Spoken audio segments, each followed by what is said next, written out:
Radio Sucesos 101.7 FM presenta su noticiero Sucesos, un periodismo libre para una democracia plena. Los hechos y las opiniones de los sucesos que marcan nuestro tiempo.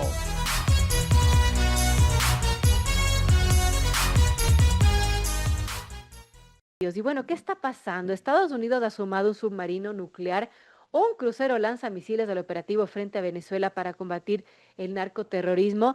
Todo esto mientras en Venezuela lo que está ocurriendo es que un grupo de 13 presos políticos ha sido excarcelado. Entre ellos está el exdiputado Américo de Gracia, el dirigente opositor Pedro Guanipa, que han sido excarcelados este domingo.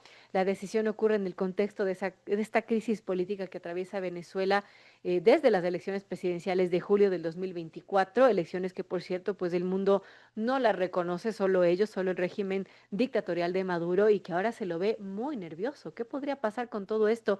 ¿Qué significa que se sume un submarino nuclear o un crucero lanzamisiles en esta, no sé, presión que está ejerciendo Estados Unidos, que además ha desplegado carteles en varias partes de los Estados Unidos donde se ve, bueno, los 50 millones que pide por la cabeza de Maduro?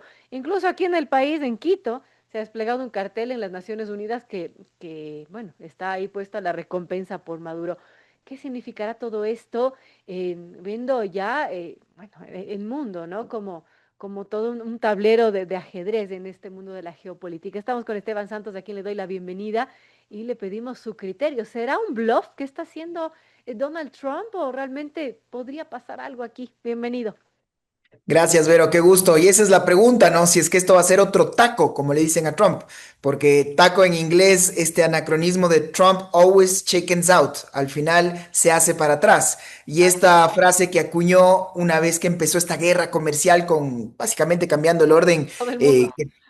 sí, exactamente lo que teníamos instruido desde la Segunda Guerra Mundial. Pero ¿qué pasa con Venezuela? Con Venezuela nos llevamos mal. Con Venezuela ya tenemos un problema porque no reconocemos, como tú bien has dicho, al gobierno de facto que está ahí gobernando, pero mantenemos canales. Ujú. Porque tengo un problema migratorio y tengo un interés comercial en el petróleo y eso está muy claro. Entonces, pongámosle todos los elementos en la mesa. Usted acaba de enviar los 3 destructores, helicópteros y ahora el submarino que se suma. Se habla ya de casi 8.000 tropas. No es un tema menor, es un despliegue de fuerza del tío Sam que no se había visto, oye, Vero, desde el 89, cuando 27.000 ¿Cuánta soldados. plata representa eso también a los Por Estados Unidos? supuesto, por supuesto. Y claro, por eso insisto, la región hace esta reminiscencia de lo que fue la última invasión que tuvo Latinoamérica en el 89 cuando entraron a Panamá a sacar al dictador Noriega. Y ya sabemos cómo acabó esa historia. Entonces uno dice, esa época ya se acabó en la región. Pero claro, por el otro lado también nos preguntamos y decimos, ¿cómo hacemos para sacarles a estos, es que, Vero, no tengo, solo se me vienen más palabras, o sea, a estos ascos enquistados en el poder que no van a salir por las buenas, que yo fui el primer, me atrevo a decir, ingenuo de creer que los problemas de democracia se arreglan con más democracia. El problema es que ya no hay democracia y el Así problema es. es que estos señores mueren en sus pijamas de seda de diseñador a la a alta edad y no como respondiendo a la justicia como debería de serlo. Entonces, para dejarlo muy claro, ¿qué pasa en este momento en Venezuela? ¿Por qué ahora? Venezuela creo que ha demostrado estar más sola que nunca, no Venezuela Maduro, y tal vez esto siempre es importante Así es. puntualizarlo, porque el pueblo venezolano quiere un cambio, quiere volver a recuperar a su país.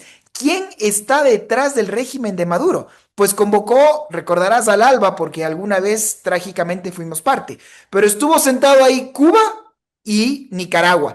Por último, sí estuvo Bolivia, pero Bolivia ya con un pie afuera, porque en un mes ya sale y se Todo. acabó este socialismo del siglo XXI que estuvo 2 décadas también en Bolivia. Y por último, las potencias que ya no están, porque hay un Vladimir Putin que no le interesa estar enemistado con Trump porque tiene toda la carne en el asador en el tema Ucrania y entonces no tiene el dinero, tampoco quiere y no le va a financiar militarmente ninguna venta de armas. Y por último está la China, que por ahí ha dado, sí, alguna respuesta política, pero no más, porque no tiene tampoco ningún interés de militarmente entrar en esta zona con todo lo que pasa con Taiwán. Entonces, ¿qué pasa con un Maduro? Absolutamente solo.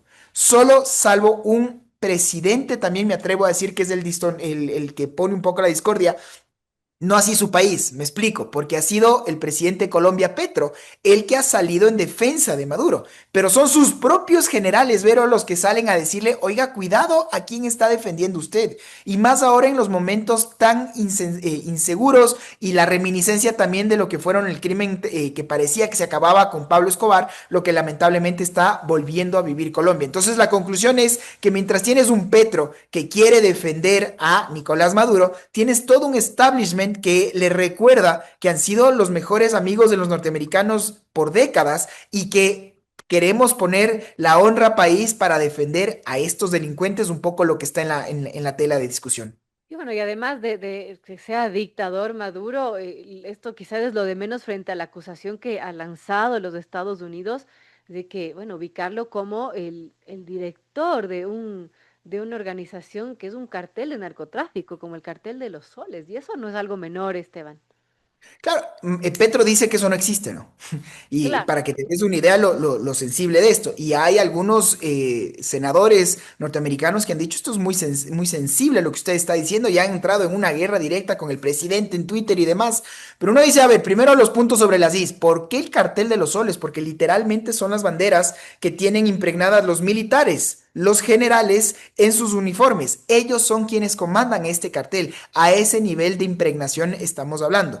Fíjate lo que es que países que históricamente estaban alineadas al los gobernantes venezolanos por todo el tema de los petrodólares, las islas, los pequeños países de Centroamérica, hoy como Trinidad y Tobago o como la Guyana, que abiertamente no solo que acusan y señalan al cartel de los soles como terroristas, que también ver esto es importante, porque una cosa es de la delincuencia, pero el momento que yo le digo terrorista, ya eres objetivo militar. Y Ah, entonces ahí cambia. Pero, insisto, países como Trinidad y Tobago, vecinos colindantes con Venezuela, o como la Guyana, que tiene todo este problema con el Esequibo, que es casi dos terceras partes de su país que está en juego, que se han presentado como abiertos a recibir a los infantes de marina norteamericanos en caso de ser necesario.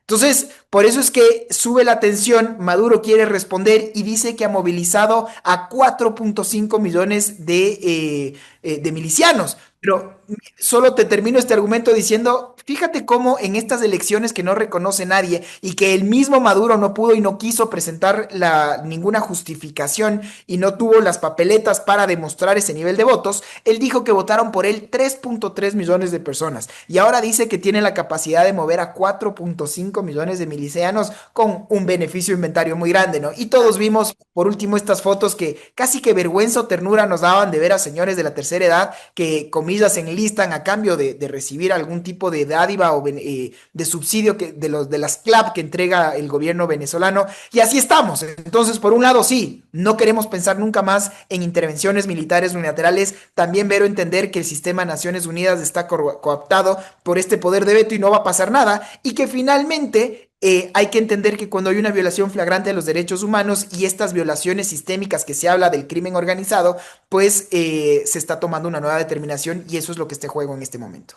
ahora, pensar en una intervención de los Estados Unidos era algo probable tomando en cuenta que la acusación a Maduro es nada más y nada menos como de líder de un cartel de narcotráfico y además catalogado como terrorista. Entonces siguen las repercusiones, ¿no? Hay un presidente de El Salvador, el señor Nayib Bukele, que sale abiertamente a decir que ya tiene un acuerdo con los Estados Unidos para que Maduro cumpla su pena en una de las cárceles de la Secopa, ya en El Salvador. De la misma forma, uno dice, oiga, ¿cómo hacemos para que esto no sea otra vez un 1961 y Bahía de Cochinos, ¿no? Porque hay más de un venezolano en el exilio que estaría gustoso de regresar a su país y hacer lo que sea para recuperar a su país. O que esto no sea otra invasión como lo que pasó en Panamá en el 89. Entonces, te repito, la historia está ahí y muchas veces, como decía Mark Twain, la historia no se repite, pero a veces rima. Y entonces tienes un Trump que por un lado abiertamente le acusa de dirigir un organismo terrorista criminal, pero por el otro lado, Vero, no le quita la licencia a la Chevron para que siga operando y sacando el petróleo. Entonces, claro, uno diría, si es que realmente te vas por las todas, un país que lamentablemente pasó de ser el más rico de toda Latinoamérica a ser un monoproductor que solo produce petróleo, y de ese petróleo estás obligado a tener la ayuda de estas empresas porque solo no puedes. Entonces, claro, viene esa pregunta, ¿no? Si realmente le quieres asfixiar porque sigues dando estas licencias a transnacionales norteamericanas para que puedan seguir operando, pero mientras todo esto pasa, como tú muy bien lo has dicho, se redobla la apuesta, porque ya no solo están los destructores, sino que ahora llegan también submarinos y la capacidad bélica de los norteamericanos, que es indiscutible, ¿no? Así es que por eso es noticia y estar muy atentos de que si esto va a ser este taco, como te decía al comienzo, o si es que realmente los norteamericanos con este despliegue de ya casi 8,000 soldados de lo que se estima, estaríamos hablando de una presión seria para el cambio del régimen con esto, ¿no? Con esta idea de, como tú decías, las pancartas que ofrecen una recompensa mayor de la que se puso en su momento por el propio Osama Bin Laden. Entonces, Así por es. el propio Maduro, por Diosdado Cabello, el mismo Padrino López, y empieza la paranoia, ¿no? Entonces, prohibido volar un dron en Venezuela. Entonces, que hay personas y las palabras que él les decía, ¿no? Infieles que están dentro de las propias filas y esta paranoia propia de un dictador que se siente acorralado. Y entonces estamos viviendo historia, esa es la verdad. Así es, hay que estar muy pendientes de lo que suceda. Bueno, hay voces que dicen que Maduro no va a durar, eh, o sea, que es cuestión de días, de semanas. Así que, bueno, veamos qué sucede, ¿no? En eso yo me reservo nuevamente, te digo, el beneficio inventario. No quisiera crear una falta de expectativa. Está claro que los venezolanos en la diáspora hay otra teoría muy clara de que se vienen los midterms en los Estados Unidos y la población latina es la que más le ha dado la espalda a Trump por toda su política migratoria. Y esta es una suerte de congratularse, sobre todo con una diáspora que está en la Florida. Entonces, hay mucho de geopolítica, es cierto, que es real, que por último, ahora sí hay que señalarlo con el nombre. Yo no le puedo llamar siquiera presidente a quien es claramente un dictador que viola sistémicamente los derechos humanos, que reconoce que tiene a presos políticos y que por último, Vero, creo que esto ha demostrado y ha dejado en evidencia a un Nicolás Maduro más solo que nunca. Más solo que la una. Gracias a Esteban Santos, internacionalista y decano de la Facultad de Ciencias Jurídicas, Políticas y de Relaciones Internacionales de la Universidad de Hemisferios. Y bueno, todo está por verse, Esteban, y gracias por su análisis. Por favor, siempre a las órdenes. Un saludo.